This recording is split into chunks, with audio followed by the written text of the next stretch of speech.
ప్రియాంక గాంధీని ఏ హోదాలో ప్రభుత్వ కార్యక్రమాలకు ఆహ్వానిస్తున్నారని ప్రశ్నించారు ఎమ్మెల్యే కవిత. కేటీఆర్ కుమారుడు హిమాన్షు ఏ హోదాలో రాములోరికి పట్టు వస్త్రాలు సమర్పించారో చెప్పాలంటూ కౌంటర్ ఇచ్చారు మంత్రి కొండా సురేఖ. ప్రియాంక గాంధీ గారిని ఏ హోదాలో మీరు పిలుస్తా ఉన్నారు? ఆమె కనీసం దేశంలో ఇంతవరకు ఏ ఒక్క గ్రామం నుండన్నా సర్పంచ్గానన్నా గెలిచిందా? ఎమ్మెల్యేగా గెలిచిందా? ఎమ్మెల్సీగా గెలిచిందా? పోనీ మన రాష్ట్రంలో ఇప్పుడు ఏదన్నా ప్రోటోకాల్లో ఉన్నదా ఆమె? మీ పార్టీకి సంబంధించినటువంటి ముఖ్య నాయకురాలైతే మీ ఇంటికి పిలుచుకోండి, మీ మన్మడికి ఆశీర్వాదం ఇప్పించుకోండి. తెలంగాణకు వచ్చిన ఆడబిడ్డ కాబట్టి చీరా సారా పెట్టి సాదరంగా సాగనంపండి.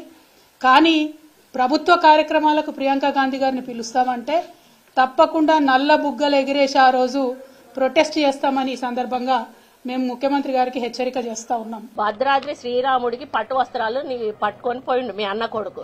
ఆయన ఏ హోదాలో పోయిండో దానికి ఒక్కదానికి ఆన్సర్ చెప్తే వీటన్నిటికీ కూడా ఆన్సర్ దొరుకుతుంది అనేది నేను తెలియజేస్తా ఉన్నాను. నేను ఈ వేదిక మీద నుంచి కవిత గారిని చెప్తా ఉన్నాను, అమ్మ నిలబడు, మళ్ళా నిజామాబాద్ నుంచి నిలబడతావా? ఒకవేళ ఆడ ఓడిపోయినా అని చెప్పి భయపడి ఇంకో దగ్గర నుంచి నిలబడతావా? ఎక్కడి నుంచి నిలబడతావో నిలబడతాలి. ఈసారి నిన్ను కూడా ఖచ్చితంగా మళ్ళీ ఇక తెలంగాణ ప్రజలు ఓడగొడతారు.